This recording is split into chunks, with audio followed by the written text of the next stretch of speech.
असदुद्दीन ओवैसी का साथ मिलने के बाद भी तेजस्वी यादव हार जाएंगे राज्यसभा का चुनाव, क्योंकि विपक्ष के 12 विधायक जदयू के संपर्क में हैं। और इस बात का दावा हम नहीं बल्कि नीतीश कुमार के दुलरुआ मंत्री जेडीयू के दिग्गज नेता अशोक चौधरी कर रहे हैं। अशोक चौधरी के एक दावे ने तेजस्वी यादव का माथा हिला कर रख दिया है। तेजस्वी यादव छटपटा रहे हैं। तेजस्वी यादव की टेंशन कई गुना इस दावे की वजह से बढ़ गई है, जिसके बारे में आगे हम आपको सब कुछ विस्तार से बताएंगे कि मंत्री अशोक चौधरी ने क्या कुछ दावा किया है, जिसकी वजह से महागठबंधन की परेशानी बढ़ गई है, जिसकी वजह से तेजस्वी यादव राज्यसभा का एक भी सीट नहीं जीत पाएंगे। लेकिन उससे पहले नमस्कार, मेरा नाम विष्णु है और आप देख रहे हैं जनता जंक्शन।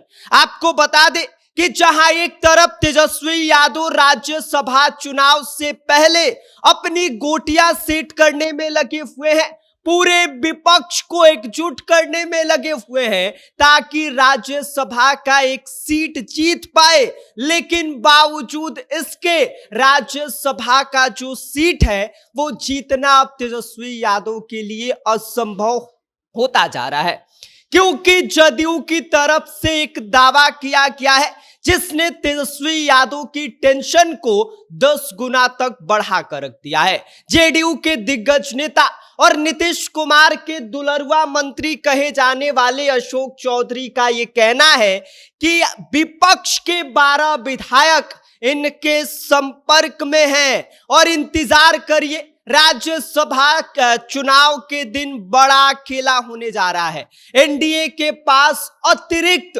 12 वोट और हैं। आपको बता दें कि बिहार की 5 राज्यसभा की सीट खाली हो रही है, जिनमें से 2 सीट आरजेडी की है, 2 सीट जदयू की है और 1 सीट उपेंद्र कुशवाहा की है।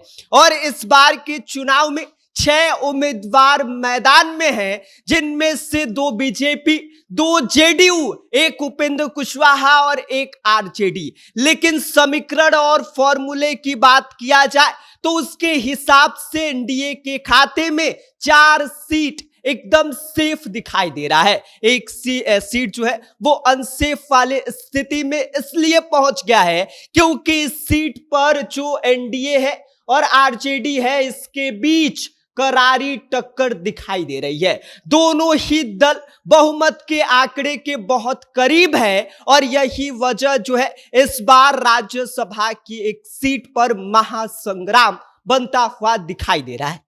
आपको बता दें कि एनडीए के पास इस वक्त उस सीट को जीतने के लिए 38 एमएलए का समर्थन है। इसके अलावा अगर महागठबंधन और तेजस्वी यादव की पार्टी आरजेडी की बात की जाए तो उसके पास 35 विधायकों का समर्थन है। दोनों ही बहुमत के बहुत करीब है। इस राज्यसभा सीट को जीतने के लिए 41 विधायकों का समर्थन चाहिए।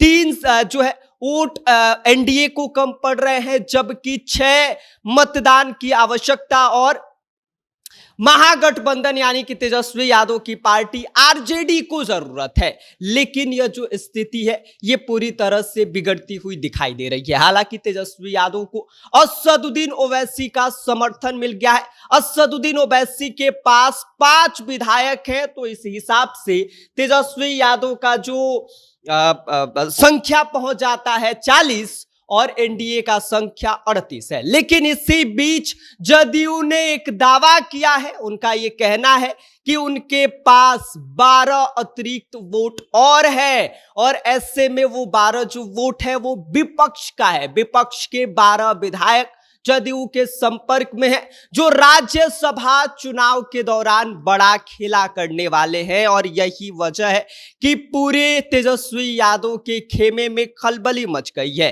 क्या वाकई 12 विधायक जदयू के संपर्क में है? अगर ऐसा होता है तो तेजस्वी यादव के लिए यह बात यह जो दावा है वो किसी झटके से कम नहीं है, क्योंकि तेजस्वी यादव इन दिनों मेहनत कर रहे हैं। असदुद्दीन ओवैसी के पास गए, उनके 5 विधायकों का समर्थन लेके आए ताकि राज्यसभा का चुनाव में एक सीट जीत पाए। और ऐसे में उनके 12 विधायक अगर टूटकर जदयू की तरफ चले जाते हैं, राज्यसभा चुनाव के दौरान क्रॉस वोटिंग कर देते हैं, तो ये झटका तेजस्वी यादव को बहुत ज्यादा लगने वाला है। तेजस्वी यादव के खेमे में इस वक्त इस बात की वजह से खलबली मची हुई है। असदुद्दीन ओवैसी का भले ही साथ तेजस्वी यादव का मिल गया हो, लेकिन अगर वो अपने विधायकों को एकजुट करने में नाकाम रहे तो हालात जो है, परिस्थिति जो है वो कभी भी बदल सकती है। बाकी आप इस पूरी खबर को लेकर क्या सोचते हैं, और जेडीयू की तरफ से जो दावा किया गया है, इस दावे पर आपकी क्या कुछ प्रतिक्रिया है, अपनी राय हमें कमेंट कर दीजिए। आप देख रहे हैं जनता जंक्शन, मेरा नाम विष्णु है।